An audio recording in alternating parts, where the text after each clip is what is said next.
Hi everyone.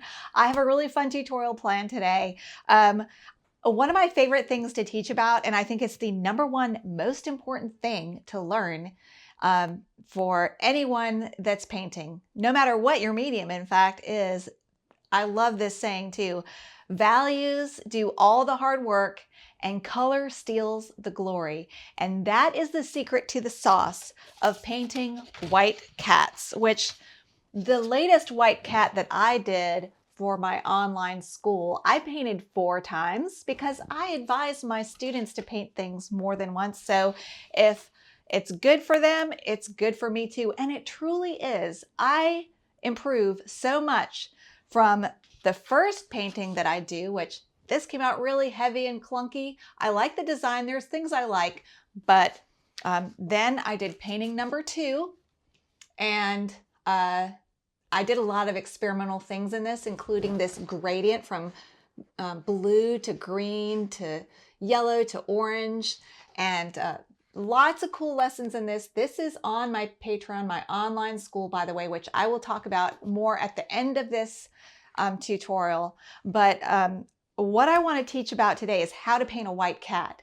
But this rule about how values do all the hard work and color steals the glory will free you from the stress of painting both white and black animals. People seem to get hung up painting white animals and black animals.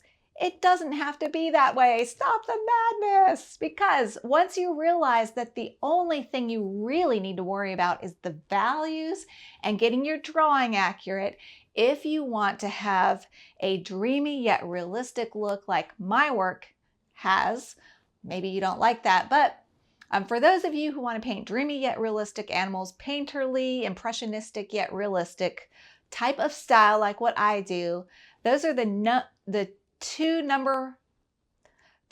most important things to keep in mind is have a realistic drawing that's very accurate proportion-wise. Don't go any further until you have that. And then number 2, which by the way, I teach, tracing is okay, just to get the basic proportions in. And then the number 2 most important thing is to get your values right. So in this tutorial, I'm going to explain why, because on this channel, I teach not just the how, but the why of watercolor. So you move along your painting journey a lot faster. We are going to watch this footage from start to finish. This is Sam, who comes to us from Maureen Mayo from Free Reference Photo Facebook group. She posted this of Sam, and I asked her permission to use her reference photo outside of that group, which you have to ask. That's a great group if you're not familiar with it. But speaking of groups, before we get started, let me just tell you about my free online communities I hope you will join. I have a free Facebook group at facebook.com/group/Rachel's Watercolor Workshop. And I also have a free chat community section on my Patreon where you can join my Patreon for free and you can interact on my free community there at patreon.com/RachelStudio/chats. And I try to comment on every single posting. Now, if you want more in-depth critiques, I'll explain my paid online offerings, all of the fun adventures like an Alaska watercolor cruise, all that stuff will be at the end, so don't miss it. There's so much good stuff. But for now, let's jump into this start to finish footage, and I am going to explain to you how to paint a white cat, the most important tips I have for painting a white cat, including how to get those colors right, because they're so elusive to get right. Not anymore. All right, here we go. All right, so I'm going to paint this on Fabriano Artistico Hot Press paper. Paper is the #1 art supply that will affect how your work looks. So if you paint something on a certain paper and you don't like it, try a different paper. And this footage is just me going over my art supplies. The main thing that you probably need to know is that other than paper, which I like to use paper that will take a lot of lifting, I also use non-staining paints that like to be lifted. They allow me to lift, meaning I can lighten them, I can erase them, I can soften edges when I paint with non-staining paint. So I've got a whole half-hour long tutorial on my favorite paint colors. I will put that in the comments.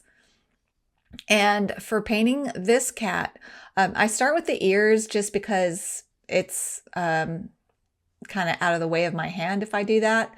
So I start towards the top of the cat, so I'm not dragging my hand through wet paint to paint other parts.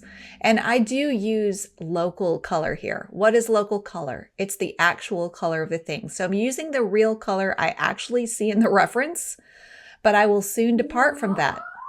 And so here I'm also using the local color of this cat, which has one green eye and one blue eye.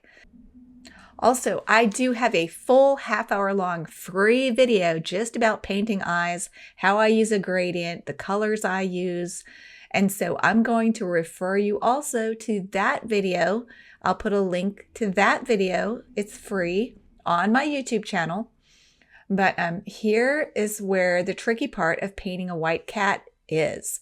And even though this is a white cat, the shadows are creating darker values on the fur. And a lot of beginners think I'm painting a white cat, so they feel weird painting values and colors into the fur.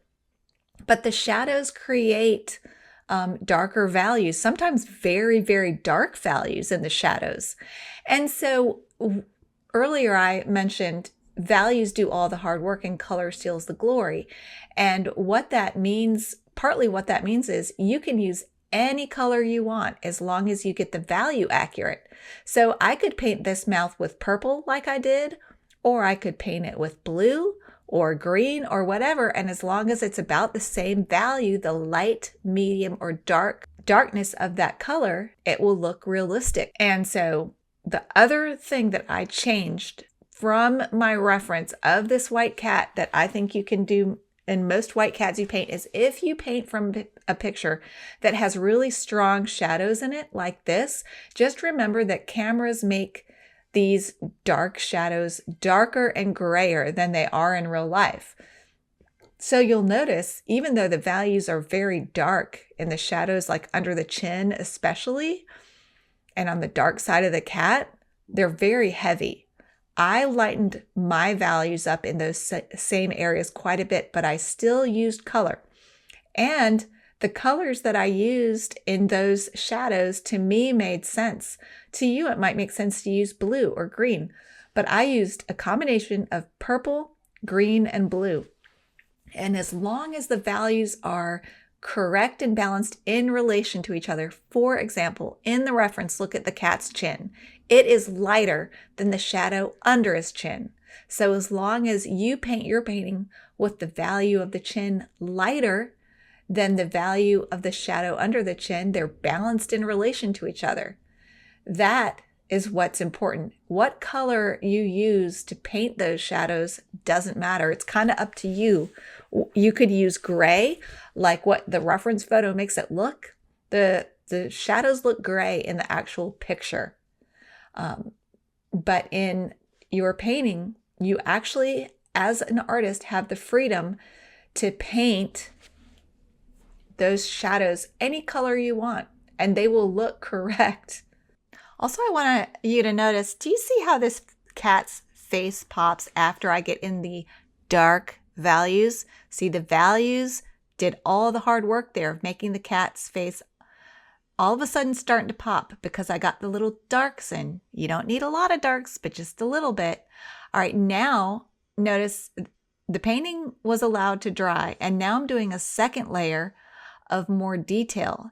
And notice how there's like these upside down V's of shadow in the clumps of fur, rather in between the clumps of fur. And that's a very common shadow shape. That's called a shadow shape. And so often in watercolor, you paint the shadows instead of the thing itself. So I'm painting the shadows in between the lighter clumps of fur. And the shape of those shadows are upside down V's and a few sideways V's too. And I'm painting them on top of what I've already painted. And now I'm spattering a lot, but I hope you see what I mean by the upside down V's. And I use Signo white gel pen to add whiskers. If you're doing a more quote unquote serious painting, you might want to use white gouache. But just for a little practice, fun painting like this, I just use a white gel pen. And the other thing that you don't see in this painting is that I did not paint a background, and I wanted it to have a certain style, a very dreamy style of having a white cat with a white background, which makes what we artists call disappearing edges. You can't see the edges of the cat, but typically you're probably going to want to see the edges of your cat. So next I'm going to show you footage of another white cat painting where I paint around the cat. In watercolor, you paint around your lights. The white of the paper is the white in watercolor preferably. So I left a lot of white of the paper in this white cat painting. But now at the end stage of the painting process, I go in and balance my values. So I'm using very watery tea consistency paint to put some blue watery tea consistency paint. If you don't know what I mean by milk, tea, and cream consistency paint, be sure to watch my watercolor clock tutorial that talks about how you can adjust the values, the lights, mediums, and darks of your paint by adding water or not adding so much water to your paint. The thicker your paint is, the darker it's going to dry. The more water you add to your paint, the lighter it's going to dry. So when I'm doing these last bits of value adjustments, and that's so often what you need to do in the final stage of the painting process, you need to adjust the values to get your painting out of the ugly stage. So don't give up.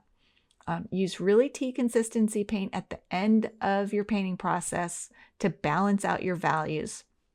And you could add very thin watery washes on top of dry ones because watercolor is transparent. So the layers will affect each other, kind of like painting with saran wrap. So if you don't get your values dark enough in the first go, you can continue to add layers to certain areas until you get them dark enough. All right, I'm going to take this off the block. Again, remember, we used Artistico enhanced watercolor paper, hot pressed. Just use a dull knife. This is made specifically for this task. And there we go. All right, I would be remiss if I did not show you some footage of a painting of a white cat where I paint the background around the cat. And once I paint the background around the cat, you start to see the cat. And this is more of a classic way to paint a white animal in watercolor, or a white bird, or a white dog, or a white flower. It's the same. And that's how I teach my tutorials. You learn how to paint anything, not just a white cat or a white flower or a white dog. These same rules, the values are important. The color steals the glory applies to anything you're painting, even an abstract. But anyway, I digress. What I did with this white cat painting, is I got the whole background wet. When you get the whole background wet, the colors blend themselves. I'm using a mix of cobalt blue and M-gram naphthol red, by the way. But these are the same colors I've been using for years. So if you watch one of my tutorials, you know my colors. They don't change over the years very much. But anyway, I love mixing French ultramarine. I think this is actually French ultramarine mixed with M-gram naphthol red, and I add in a little bit of Holbein Aureolin, which was my yellow at the time. My new yellow is Holbein Indian yellow, but they're not very different. It's not a big deal because the color isn't important, remember. It's the values that you achieve with them. And then it's just fine tuning from there. But here I'm getting cream consistency. I'm not adding a lot of water to my paint. You can tell it's cream consistency because if I tilted up my palette, that paint would not move. And see, look how much darker it is. And so where you want the viewer to focus their attention, you make the boldest contrast using values. The values do the hard work of telling your viewer where to look by putting your darkest darks and your lightest lights in the area that is highest interest. The area of highest interest is the cat's face.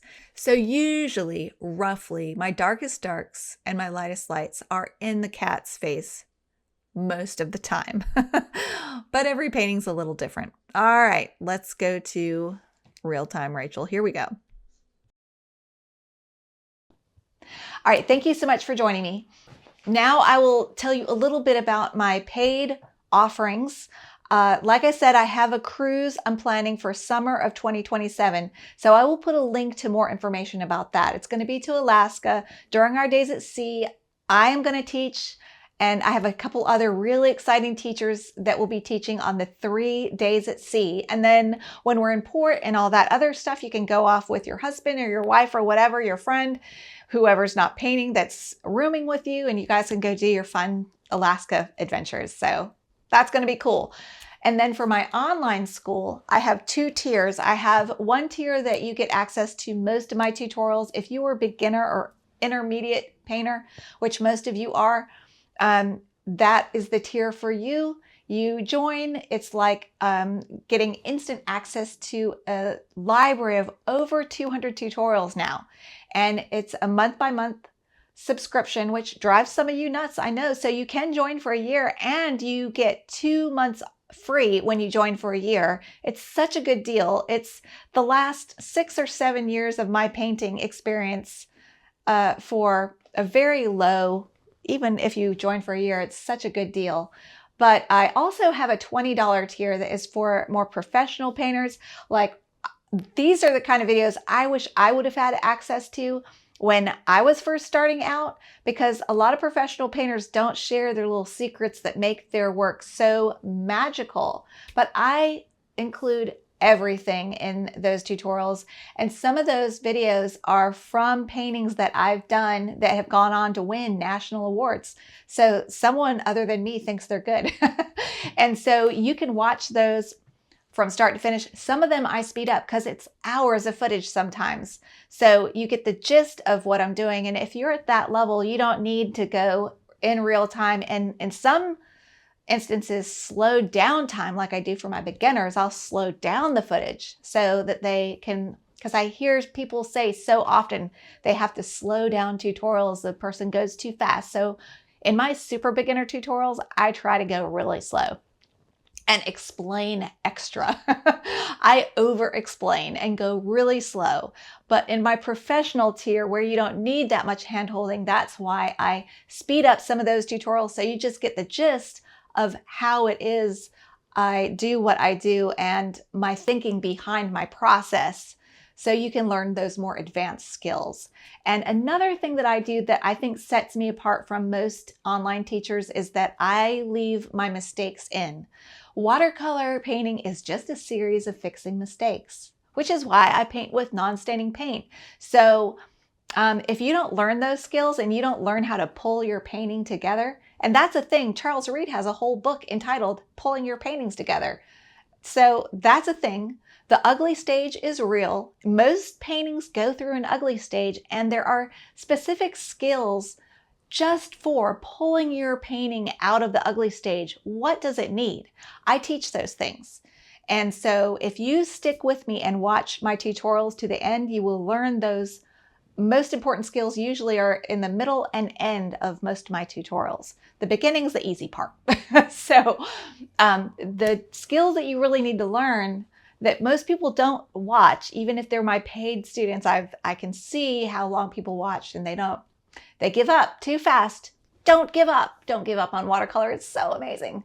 So anyway, that's a little bit about my online school and how it works. If you have any questions, please feel free to ask. Join my Patreon for free and just kick the tires and just see what I'm up to. Come say hi and come post your paintings on the free groups. I'd love to get to know you either way. I appreciate my paid members and my free members, my subscribers, my viewers. I'm doing my dream job, and it's all because of you. So thank you so much. And I'm going to go, and I will see you next time. There will be a next time. So stay tuned and subscribed. like this video. That really helps me. And come chat me up in the comments. And until next time, go watercolor your world. Bye, everybody.